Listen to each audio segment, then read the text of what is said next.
ကိုပြတ်သွားလို့ရတဲ့အချိန်ဆက်တစ်ခုရှိရဆိုရင်ယုံကြည်မလား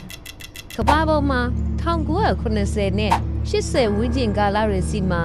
နိုင်ရတွားတယ်လို့မျိုးအချိန်တွေခဲနေတယ်လို့မျိုးခံစားရမယ်နေရာချုရှိနေပါတယ်အဲ့ဒီနေရာတွေမှာလူတွေမရှိတော့တာအနှစ်90ကျော်သွားပြီမဲ့အကားစီတန်တွေလမ်းလျှောက်တန်တွေနဲ့ကစုံတယောက်ကစိုက်ကြည့်နေတယ်လို့မျိုးခံစားချက်တွေကတော့အခုထက်ထိကြီးစိုးနေစေပါနျူကလ িয়ার အခန်းထဲကဝိညာဉ်တန်တွေပင်လေအလေကမိုင်းတွေလုံသားတွေရဲ့မူရှိုက်တန်တွေနဲ့ဘယ်သူမှမရှိပဲ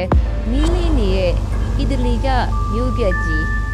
ဒီနေ့ Graduate မြန်မာဗီဒီယိုမှာတော့ကမ္ဘာပေါ်မှာအချောက်ချဆုံးနဲ့ထူးဆန်းဆုံးဖြစ်နေစေအနှစ်90ကျော်လူမနေတဲ့မြို့ပြကြီး၃မြို့ရဲ့လှုပ်ဝက်ချက်တွေကိုဟောထုတ်တင်ဆက်သွားမှာဖြစ်ပါတယ်ဒီမြို့ရဲ့လမ်းတွေပေါ်မှာခြေချလိုက်တာနဲ့တင်ပထမဆုံးခံစားရမှာက1986ခုနှစ်မှာနိုင်ရက်သွားသလိုမျိုးထူးဆန်းတဲ့ခံစားချက်ပါပဲအိမ်တွေထဲမှာခလိကစားစရာအယုတ်တွေကျောင်းစာအုပ်တွေဟာလွန်ခဲ့တဲ့အနှစ်40ကအတိုင်းပြန်ကျင်းနေစေဖြစ်ပါတယ်ဒါပေမဲ့ဒီတိတ်ဆိတ်မှုရဲ့နောက်ွယ်မှာတော့ဒီနေရာကိုရောက်ခဲ့တဲ့လူတွေနဲ့တပုတ်စရာတွေပြောပြလေးရှိတဲ့ထူးဆန်းတဲ့အကြောင်းအရာတစ်ခုရှိနေပါတယ်လူသူကိမဲ့နေတဲ့အစာအုပ်ဟောင်းတွေထဲကနေတကားကျူးကြည်တဲ့တွေအစုံတယောက်လမ်းလျှောက်နေတယ်လို့ခြေတံတွေနဲ့တန်ချောင်းချင်းဒီကိုက်ပုတ်တိုက်တံတွေကိုကြားရတတ်တာပါတချို့ကတော့ဒါဟာလက်ရောက်နီးတင်ပြီးခြေကွဲစာသေဆုံးခဲ့ရတဲ့ဝိညာဉ်တွေရဲ့ကြမ်းညစ်ခဲ့တဲ့အတန်တွေလို့ယုံကြည်ကြပါတယ်အချောက်ချားဆုံးပြရုပ်ကတော့ဒီအဝါရောင်ရဟတ်ကြီးရှိရဲ့အပတ်ပြေပန်းညံပါပဲတကယ်တော့ဒီပန်းညံကို1986မေလ3ရက်နေ့မေနေ့ပွဲတော်မှာဖွင့်မှုစီစဉ်ထားခဲ့တာပါဒါပေမဲ့ပွဲမတိုင်ခင်ရပိုင်းလူမှာပဲနျူကလ িয়ার ပေါက်ကွဲမှုဖြစ်ခဲ့လို့ဒီပန်းညံဟာကလေးတွေရဲ့ရီမောတန်တွေကိုတခါမှမကြားလိုက်ရပဲပျက်စီးသွားခဲ့ရပါတယ်အခုတော့ဒီနေရာကိုတွားတဲ့သူတိုင်းဟာစိတ်ခနဲ့ဖြစ်သွားတဲ့အင်တာနက်အတူတစ်စုံတစ်ယောက်ကကိုယ့်ကိုစိုက်ကြည့်နေတယ်လို့မျိုးခံစားချက်မျိုးကိုအမြဲရနေတတ်ပါတယ်လူတွေစွန့်ခွာသွားပြီးနောက်မှာတော့ဒီစုံကြီးထဲမှာဝင်းပလူတွေခွေးအုပ်တွေနဲ့သမင်တွေစိုးမိုးလာပါတယ်ဒါပေမဲ့မြို့တစ်မြို့လုံးကိုတစ်ပင်တွေကကြဲလဲဝါမြူထားတဲ့ညီဝင်းကတော့တကယ်ကိုထူးဆန်းတဲ့ကဘာတိတ်တစ်ခုလိုဖြစ်နေပါပြီဒီကျူးဟာတစ်ချိန်ကတော့ကဘာပေါ်မှာလူနေထိုင်မှုအသိအသီးဆုံးနေရာတစ်ခုဖြစ်ခဲ့မှုပါတယ်1900ပြည့်နှစ်အစောပိုင်းကာလတွေမှာတစ်စတူယန်ကီလိုမီတာတောင်မပြည့်ရဲ့ဒီကျွန်းတစ်တလေးပေါ်မှာလူပေါင်း9000ကျော်အထိပြည့်ကျက်နေအောင်နေထိုင်ခဲ့ကြပါတယ်ဒါပေမဲ့အခုတော့ဒီကျွန်းကိုတွားလဲတဲ့သူတွေအဓိကခံစားရတာကတော့အစွန်းရောက်သိစိတ်မှုပါပဲလေတိုက်တဲ့အတန်ကလွဲရင်အာတမ်းမှမရှိတဲ့ဒီကျွန်းပြက်ကြီးထဲမှာအစာအုပ်ဟောင်းတွေကနေစုံတယောက်ကကိုယ့်ကိုစိုက်ကြည့်နေတယ်လို့မျိုးခံစားရလေရှိရလို့ဆိုကြပါတယ်လူမရှိပေမဲ့ခြေတံတွေပဲ့တင်ထပ်နေတဲ့ဒီကျွန်းရဲ့လမ်းကြားဟောင်းတွေဟာ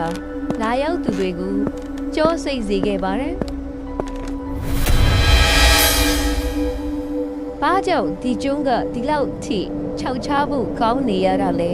အဖြေကတော့ဒီကျွန်းရဲ့မြေအောက်မိုင်းတွင်းတွေထဲမှာရှိနေနိုင်ပါတယ်ကြောင်မိတွေတူးဖော်တဲ့အချိန်တုန်းကမတော်တဆမှုတွေမိုင်းတွင်းပြိုကျမှုတွေကြောင့်အလုံသမားအများပြားဟာမြေအောက်ထဲမှာနေအသက်ပြောက်ခဲ့ကြရပါတယ်ဒေသခံတွေရဲ့အဆိုအရတော့အဲ့ဒီအချိန်ကထေဆုံးခဲ့တဲ့မိုင်းအလုံသမားတွေရဲ့ဝိညာဉ်တွေဟာအခုထက်ထိကျွန်းပေါ်မှာလဲ့နေကြစေလို့ယုံကြည်ကြပါတယ်မကျွလွတ်သေးတဲ့အလုပ်သမားတွေရဲ့မူရှိုက်တန်းတွေမိုင်းတူးနေရဲ့အတန်းတွေကို ညဘက်ဆိုရင်ကြားရတတ်တယ်လို့ ခေါ်လာဟန်လာတွေရှိနေပါတယ် ကရာကူမျိုးလေးရဲ့လှပတဲ့မြင်ကွင်းနေနောက်ွယ်မှာတော့လူသူမနေရဲ့ခြောက်ချားပွဲရာနှုတ်ဝက်ချက်တွေရှိနေပါတယ်အနှစ်60ကျော်ကြာလူသူကင်းမဲ့နေတဲ့ဒီမျိုးပြက်ကြီးထဲမှာညဘက်ဆိုရင်ထူးဆန်းတဲ့ဖြစ်ရပ်တွေကြုံတွေ့ရလိမ့်ရှိရဲ့လို့ဒေသခံတွေနဲ့ paranormal ဝါနာရှင်တွေကဆိုကြပါတယ်ပထမဆုံးတစ်ခုကတော့ဘယ်သူမှမရှိရဲ့အိမ်ဟောင်းတွေထဲမှာထပ်ပေါ်လာတဲ့အတန်းတွေပါပဲညနေပိုင်းတွေမှာလူတွေကနေလူတွေအော်ဟစ်တန်လို့တူတူလေးစကားပြောနေတဲ့လူလူအတန်းတွေကြားရတတ်ပါတယ်ပိုပြီးထူးဆန်းတာကတော့ဟောင်းနှွမ်းနေတဲ့လမ်းကြားလေးတွေထဲမှာတယောက်ယောက်လမ်းလျှောက်နေတယ်လို့မျိုးခြေတံတွေဟာအိမ်အပြက်တွေထဲကပဲ့တင်တဲ့လူမျိုးထပ်ပေါ်လာတတ်တာပါအတန်းတွေတည်းမကပါဘူးဒုတိယမြောက်ထူးခြားချက်ကတော့ရှင်းပြရခက်တဲ့လှုပ်ဝက်အလေးရောင်တွေပဲဖြစ်ပါတယ်လျှက်စစ်မီးလည်းမရှိလူလည်းမနေရဲ့ဒီမျိုးဟောင်းရဲ့ဂရင်းပေါက်တွေထဲကနေညဘက်ဆိုရင်ထူးဆန်းတဲ့အလင်းတန်းလေးတွေလှုပ်ရှားနေတာကိုမြင်တွေ့ရတယ်ဆိုတော့သတင်းတွေလည်းရှိနေပါတယ်ဒီအလေးရောင်တွေဟာအတိတ်ကကြံခဲ့သူတွေရဲ့လှုပ်ရှားမှုတွေလားဒါမှမဟုတ်ကျွန်တော်တို့အဖြေရှာမရသေးတဲ့သူစုံတစ်ခုလားဆိုတာကတော့အခုတည်းကပေါက်စာတစ်ပုတ်ဖြစ်ရှိနေစေပါဒါပေကတော့လူသားတွေဆုံးခွာသွားပြီးနောက်မှာကြံရစ်ခဲ့တဲ့တမိုင်းကြောင်ရဲ့အတွင်းကြံတွေပဲဖြစ်ပါတယ်ဒီမြို့ပြကြီးတွေကကျွန်တော်တို့ကိုစကလုံးမပါပဲတတိပေးနေတာတခုရှိပါတယ်